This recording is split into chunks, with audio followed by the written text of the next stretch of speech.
Hello बच्चों, नमस्कार। मैं आपका अपना ब्रह्मा सर, आपका अपना घर का फिजिक्स टीचर आज आपके लिए लेकर आया हूं जेईई मेंस 2024 का कंप्लीट एनालिसिस। आज हम बात करने वाले हैं कि जेईई मेंस 2024 में कट ऑफ क्या रहने वाली है, 99 परसेंटाइल क्या होने वाला है और अप्रोच टू नेक्स्ट अटेम्प्ट, अपने अगले अटेम्प्ट के लिए आपको क्या अप्रोच रखनी चाहिए कि आप अपने जेईई मेंस के सेकेंड अटेम्प्ट को पहले अटेम्प्ट से और बेहतर कर सकें। And last and the most important वो क्या है भाई, जेईई एडवांस 2024। तो वीडियो के आखिरी तक बने रहिएगा। यह वीडियो आपके आने वाली प्लानिंग में बहुत ज्यादा मदद करने वाला है और इसकी मदद से आप अपने आने वाले जेईई मेंस के सेकेंड अटेम्प्ट में या जेईई एडवांस में ज्यादा अच्छा फोड़ सकते हैं, ज्यादा अच्छा कर सकते हैं। तो चलिए कहानी शुरू करते हैं। सबसे पहले आज के पेपर की एनालिसिस।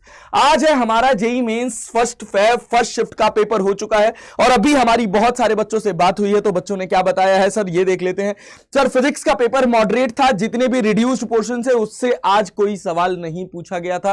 पेपर ठीक ठाक पूछा गया था, थोड़े ट्रिकी क्वेश्चंस फिजिक्स में आए थे, लेकिन केमिस्ट्री में एज यूजुअल केमिस्ट्री आसान आई थी। लेकिन आज के दिन पर ऑर्गेनिक केमिस्ट्री और इनऑर्गेनिक केमिस्ट्री का वेटेज ज्यादा था, फिजिकल केमिस्ट्री का वेटेज थोड़ा सा कम था as compared to other days. और मैथमेटिक्स में सेम वही बात कि मैथ्स का पेपर आसान था, लेकिन मैथ्स का पेपर थोड़ा लेंदी था, मतलब समय लग रहा था। तो देखो, अगर हम बात करें स्टूडेंट्स रिएक्शन की थ्रू आउट, तो स्टूडेंट्स रिएक्शन के बिहाफ पर पहले दिन के पेपर में बच्चों ने कहा था कि फिजिक्स आसान आई थी सर, उसके बाद जितने भी शिफ्ट हुए हैं उन सब में फिजिक्स थोड़ी अच्छी रही है, थोड़ी सी मॉडरेट रही है। मॉडरेट कहने का मतलब यह है कि लगभग फिजिक्स में 15 सवाल तो आसान थे ही थे, लेकिन उसके बाद के जो 15 क्वेश्चन थे जिसमें से आपको केवल 10 करने थे, उन 10 सवालों में ठीक ठाक स्टैंडर्ड के क्वेश्चन थे, जिसमें 2 कॉन्सेप्ट या 3 कॉन्सेप्ट लग रहा था या एक सिंगल कॉन्सेप्ट भी था। तो वो ऐसी जगह से उठाया गया था जो जनरली बच्चे कंसीडर नहीं करते हैं, उनको इंपॉर्टेंट नहीं समझते हैं, तो उन पोर्शंस को छोड़ देते हैं। रही बात मैथमेटिक्स की, तो एक दिन केवल 30 जनवरी का जो सेकंड शिफ्ट था उसमें बच्चों ने कहा था कि मैथमेटिक्स का पेपर सर टफ भी था और लेंदी भी था, अदरवाइज लगभग पेपर थ्रू आउट सेम रहा है। मतलब 9-10 का ही डिफरेंस है। 9-10 का ही डिफरेंस होने का मतलब यह है कि आपके कट ऑफ में सेशन वाइज बहुत ज्यादा वेरिएशन नहीं आने वाला है। बहुत ज्यादा वेरिएशन आपके कट ऑफ में नहीं देखने को मिलेगा, जैसे 2023 के कुछ सेट में देखने को मिला था। हो सकता है थोड़ा डिफरेंस आपको देखने को मिल जाए पहले दिन के पहले दोनों शिफ्ट से और अदर डेज के शिफ्ट से, लेकिन वो भी इतना ज्यादा नहीं देखने को मिलेगा।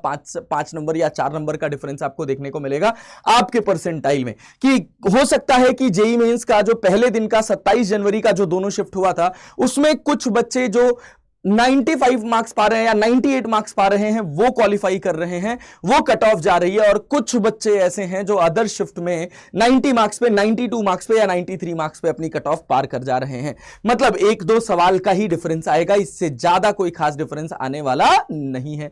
और देखो, सब कह रहे हैं, सब लोग चिल्ला चिल्ला कर कह रहे हैं कि सर जेईई मेंस का पेपर इस बार बहुत हलवा था, बहुत हलवा था, बहुत हलवा था। अरे भैया, इतना भी हलवा नहीं था जितना आप सोच रहे हैं। अभी कट ऑफ आएगी तो देखिएगा 100 नंबर मैक्सिमम कट ऑफ हो सकती है, इससे ज्यादा नहीं जाएगी। अरे तो 90 नंबर पिछली बार भी तो थी भाई। 100 नंबर अगर इस बार हो भी गई, 2 क्वेश्चन के नंबर अगर जुड़ भी गए तो कौन सी बड़ी बात हो गई, कौन सा पहाड़ हिल गया। अरे थोड़ा आसान पेपर है, हो सकता है एज एन एवरेज 2 क्वेश्चन और आसान कर दिए गए हों। 2 क्वेश्चन और आसान कर दिए जाने की वजह से हो सकता है कि भाई कट ऑफ 8 नंबर 7 नंबर बढ़ जाए, इससे ज्यादा कोई डिफरेंस आने वाला नहीं है। अच्छा सर, क्या 99 परसेंटाइल पर कोई खास फर्क पड़ने वाला है? क्या 99 परसेंटाइल पर कोई खास फर्क पड़ने वाला है? तो अगर 99 परसेंटाइल की बात करी जाए तो हां, वो डेफिनेटली बढ़ सकता है। क्यों? क्योंकि जब पेपर आसान होता है तो जो अच्छे बच्चे होते हैं, जो 160, 170, 180 के अराउंड घूम रहे होते हैं, वो 200 पार पहुंच जाते हैं। अरे बात समझ रहे हो? मेरी बात समझ आ रही है? तो 99 परसेंटाइल का गेम अच्छे बच्चों का गेम है, ठीक है। और जो कट ऑफ है वो ओवरऑल बच्चों का गेम है। तो ओवरऑल 13 लाख पार्टिसिपेंट्स हैं भैया, और उसमें बहुत सारे लोग ऐसे एग्जाम देने गए हैं जिनको आइडिया भी नहीं है कि जेईई मेंस का सिलेबस क्या है, रिड्यूस्ड सिलेबस क्या है, और भाई उस एग्जाम में पूछा क्या जाता है। ऐसे लोग हैं जो जेईई मेंस का एग्जाम फॉर्म भर के बस केवल एग्जाम देने चले गए। हाँ, हम लोग जैसे जो ऑनलाइन प्लेटफॉर्म पर हैं, हम लोगों ने आकर ऐसे बहुत सारे बच्चे जिनको पता ही नहीं था कि जेईई मेंस क्या होता है, उन तक यह पहुंचा दिया है कि जेईई मेंस एग्जाम एक्चुअली है क्या। उनको अवेयर कर दिया है। और सबसे पहली चीज ये है कि आप जीवन में जो करना चाहते हैं, आप जो बनना चाहते हैं, उसके लिए आपकी अवेयरनेस कैसी। अगर आप अवेयर होंगे, आपको पता होगा कि इसके प्रॉस क्या है, इस पर्टिकुलर करियर में जाने के कॉन्स क्या हैं, और जब आप इन दोनों को सोचकर एक डिसीजन लेते हैं तो उस डिसीजन में एग्रेसिवली आगे बढ़ पाते हैं। तो अगर हम बात करें कट ऑफ की, तो भाई कट ऑफ तो यही रहने वाली है। कट ऑफ तो आपकी 95 टू 98 मार्क्स ही रहने वाली है। इसमें कोई बदलाव नहीं होगा क्योंकि नंबर ऑफ पार्टिसिपेंट्स भी बढ़ गए हैं। अरे क्लैरिटी है? मतलब क्या है? मतलब यह है कि आपकी जैसे परसेंटाइल 90 परसेंटाइल की जनरली कट ऑफ रखी जाती है, 89 टू 90 परसेंटाइल की कट ऑफ रखी जाती है, तो कट ऑफ तो वही रहेगी। मतलब अगर सीट्स थोड़ी बड़ी है, देखो परसेंटाइल का पहले गेम समझो। परसेंटाइल का गेम क्या है? परसेंटाइल का गेम यह है कि अगर आपका 99 पॉइंट या आपका 100 परसेंटाइल है, अगर आपका 100 परसेंटाइल है मतलब 100% लोग आपसे पीछे हैं। अरे बात समझ आ रही है? अगर 99 परसेंटाइल है मतलब 99 परसेंटाइल जितने पार्टिसिपेंट्स पार्टिसिपेट किए थे उसमें से 99 परसेंटाइल 99% लोग जो है वो आपके पीछे हैं। अरे बात समझ आ रही है? अरे बात समझ रही? तो सोचो, नंबर ऑफ पार्टिसिपेंट्स अगर बढ़ेंगे तो आपके पीछे कितने हैं इसका नंबर भी तो बढ़ेगा। और परसेंटाइल का क्राइटेरिया क्या बता देता है डायरेक्टली कि अरे भैया हमारे पास इतनी सीट्स है, हमको इतने बच्चे चाहिए, तो ये कट ऑफ रख लो, इसके पीछे के बच्चे हमको नहीं चाहिए, उनको डायरेक्टली एलिमिनेट कर दिया जाता है। तो थोड़ी बहुत सीट्स भी बढ़ी हैं। तो मोर ओवर अगर परसेंटाइल आपका 90 का ही कट ऑफ रहने वाला है, अगर आपका 90 परसेंटाइल का ही कट ऑफ रहने वाला है, इसका मतलब है कि केवल आपको टॉप 10% बच्चे ही चाहिए, तो आपके कट ऑफ पर बहुत ज्यादा फर्क नहीं पड़ने वाला है। जैसे पिछली बार किसी पेपर में 91 नंबर, किसी पेपर में 92 नंबर, किसी पेपर में 90 नंबर की कट ऑफ थी। इस बार वही कट ऑफ पेपर आसान होने की वजह से हो सकता है 95 टू 98 के बीच में वेरी करे, लेकिन ये 90 टू 93 भी हो सकती है, कोई दुविधा वाली बात नहीं है। लेकिन जब आप बात करते हैं 99 परसेंटाइल की, तो ये क्लब होता है अच्छे बच्चों का। मतलब अगर अच्छे बच्चे का क्लब है, आने वाले जो 1% बच्चे हैं वो बहुत अच्छे हैं। समझ रहे हैं? जो बचे हुए 1% बच्चे, 99 परसेंटाइल का यही मतलब है कि 99% लोग आपसे पीछे हैं, आप उन 1% की कैटेगरी में आ रहे हैं। तो वो 1% की कैटेगरी में बच्चे अच्छे होते हैं। अगर बच्चे अच्छे होते हैं तो वो क्वेश्चंस ढंग से अटेम्प्ट करते हैं, और ढंग से अटेम्प्ट करेंगे तो उनके नंबर ज्यादा आएंगे। तो 99 परसेंटाइल के लिए जो मार्क्स रिक्वायर्ड होंगे, डेफिनेटली वो मार्क्स थोड़े ज्यादा होंगे as compared to last year. और मुझे लगता है कि इस बार 99 परसेंटाइल की जो कट ऑफ है, ये आपकी 180 नंबर से लेकर 180 मार्क्स से लेकर आपके लगभग 195 मार्क्स के बीच में वेरी करने वाली है। 200 प्लस तो नहीं जाएगा, 200 प्लस तो नहीं जाएगा, क्योंकि ये जनवरी का पहला अटेम्प्ट है। जो बहुत सारे ऐसे इंस्टीट्यूट्स हैं जिनका अभी तक सिलेबस ही नहीं खत्म हो पाया है, वो अभी सिलेबस खत्म करेंगे, फिर अपने बच्चों को ग्रूम करेंगे और फिर तैयार करेंगे। इसी वजह से मैं बार बार इनिशियल डेट से कह रहा था कि आप पहले अटेम्प्ट की तैयारी करिए। पहला अटेम्प्ट आसान होता है। अगर आप थोड़ा सा अर्ली स्टेज पर स्टार्ट कर देते हैं तो पहले अटेम्प्ट में आप अच्छा कर सकते हैं। सेकेंड अटेम्प्ट में जाएंगे तो क्राउड और बढ़ जाएगा, कंपटीशन और बढ़ जाएगा। क्यों बढ़ जाएगा? क्योंकि ये 99 परसेंटाइल वाले क्लब में बच्चे आने लग जाएंगे, उनका नंबर और बढ़ने लग जाएगा। अभी बहुत सारे बच्चे ऐसे हैं, लगभग 70%, मैं बता रहा हूं 70% स्टूडेंट्स ऐसे हैं जिन्होंने अपना पूरा सिलेबस कवर ही नहीं किया था। अगर पूरा सिलेबस कवर ही नहीं किया था तो ऑब्वियस सी बात है 99 परसेंटाइल का क्लब कम हो गया ना। मान लीजिए मैं 2 टॉपिक 3 टॉपिक 4 टॉपिक नहीं पढ़ के गया, तो वो 4 टॉपिक के मेरे सवाल छूटे हैं जो मैं अगले अटेम्प्ट में पढ़ के जाऊंगा। तो अगर मेरा 97 परसेंटाइल आ रहा है तो वो मेरा परसेंटाइल 97 से बढ़कर 98 99 के क्लब में चला जाएगा। तो आपका जो अप्रैल अटेम्प्ट है वो थोड़ा टफ होने वाला है, थोड़ा टफर साइड पर रहने वाला है। ठीक है, लेकिन घबराने वाली कोई बात नहीं है। आपने जितना किया है, अगर आप 98 99 परसेंटाइल ले आ पा रहे हैं तो मतलब आप सेफ हैं। ठीक है, आपको ठीक ठाक कॉलेज मिल जाएगा। अब आपको आगे क्या करना चाहिए वो हम आपको भी समय के साथ बताएंगे। लेकिन अगर आप इस कट ऑफ के अराउंड कहीं गोल घूम रहे हैं, 95 मार्क्स 98 मार्क्स आ रहे हैं, तो आपको जी जान झोंक कर मेहनत करना स्टार्ट कर देना चाहिए। अभी से, इसी दिन से, इसी क्षण से मेहनत कर देना स्टार्ट कर देना चाहिए कि आप अपने आने वाले अप्रैल अटेम्प्ट में कम से कम 150 नंबर तक पहुंच पाए, क्योंकि वहां पेपर कठिन होगा। अगर 150 नंबर आप पहुंच रहे हैं, डेफिनेटली जो आपका जेईई मेंस का सेकंड अटेम्प्ट होगा उसका पेपर का लेवल थोड़ा सा ऊपर होगा एज कंपेयर टू जनवरी अटेम्प्ट। ये हर बार होता आया है, तो इस बार भी होगा। तो अगर आप अपने मार्क्स को 150 तक पहुंचाते हैं तो हो सकता है कि आप वहां पर 98 परसेंटाइल के क्लब में आ जाएं। लेकिन यहां 150 नंबर पे 98 परसेंटाइल तो नहीं आने वाला है, उसके लिए आपको कम से कम 165 से 170 नंबर के बीच में लाना पड़ेगा। मतलब 10 नंबर का मार्जिनल डिफरेंस आता है और वो पेपर की टफनेस पर भी जज कर लिया जाता है कि पेपर का लेवल थोड़ा ज्यादा होगा। अरे ठीक है, तो चलें आगे बढ़ते हैं और स्ट्रेटजी की बातें करते हैं। चलिए सर, कट ऑफ हो गया, 99 परसेंटाइल हो गया। अब उसके बाद बात करते हैं सेकंड अटेम्प्ट की अप्रोच क्या होनी चाहिए और जेईई एडवांस 2024 के बारे में किसको सोचना चाहिए और किसको नहीं सोचना चाहिए। देखिए, अगर आपकी परसेंटाइल 90 to 95 परसेंटाइल के बीच में आ रही है, 90 to 95 परसेंटाइल के बीच में आ रही है, मतलब ये बहुत अच्छे मार्क्स नहीं है। बहुत अच्छे मार्क्स ना होने का क्या मतलब है कि आपको क्या जेईई एडवांस की तैयारी करना शुरू कर देना चाहिए? नहीं, इसका मतलब है कि आपके जो बेसिक्स हैं बेटा,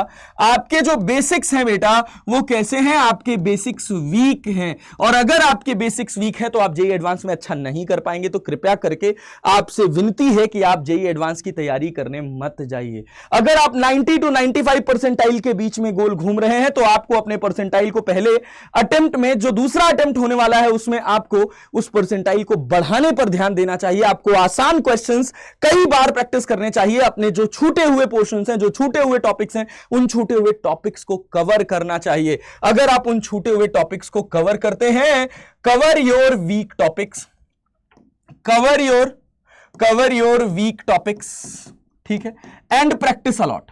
cover your weak topics and practice a lot, और ज्यादा से ज्यादा प्रैक्टिस करिए। जितना ज्यादा सवाल लगा सकते हैं उतना ज्यादा सवाल रखिए। और अपने लिए आप क्या करेंगे सर? अपने लिए आप क्या देंगे सर? सेकंड अटेम्प्ट और शानदार। सेकंड अटेम्प्ट मुझे और शानदार देना है, और शानदार सेकंड अटेम्प्ट मुझे देना है, और शानदार आपका सेकंड अटेम्प्ट होना चाहिए, ताकि आप सेकंड अटेम्प्ट में 98 to 99 परसेंटाइल के क्लब में जा सकें, कि एटलीस्ट आप एक अच्छी सी भारत की एनआईटी में एक अच्छी सी ब्रांच में अपने आप को स्टेबल कर सकें। लेकिन अगर आपका जनवरी अटेम्प्ट में जो परसेंटाइल है वो 95 से ज्यादा आ जाता है, मतलब अगर आप 95 से ज्यादा है, अगर आपके परसेंटाइल का क्लब 96 to 100 परसेंटाइल के बीच में आ रहा है, तो डेफिनेटली आपको किसके लिए जाना चाहिए? आपको जेईई एडवांस 2024 के बारे में सोचना चाहिए और इसके लिए प्रैक्टिस कर देना स्टार्ट कर देना चाहिए। अगर आप 96 to 100 के बीच में आ रहे हैं, मतलब क्या है? मतलब आपके लगभग टॉपिक्स वर्ड हैं, आपने पूरे चैप्टर को ढंग से पढ़ रखा है, पूरी फिजिक्स को, पूरी केमिस्ट्री को, पूरी मैथमेटिक्स को अच्छे से पढ़ रखा है। मतलब अगर आप अपने वीक साइड की बात करें, तो आपकी वीक साइड होती है प्रैक्टिस, कि आपने कम प्रैक्टिस किया था। अगर आप कहां लाई कर रहे हैं? अगर आपको वीक साइड आपका प्रैक्टिस है, अगर आप कहां लाई कर रहे हैं? अगर आप 96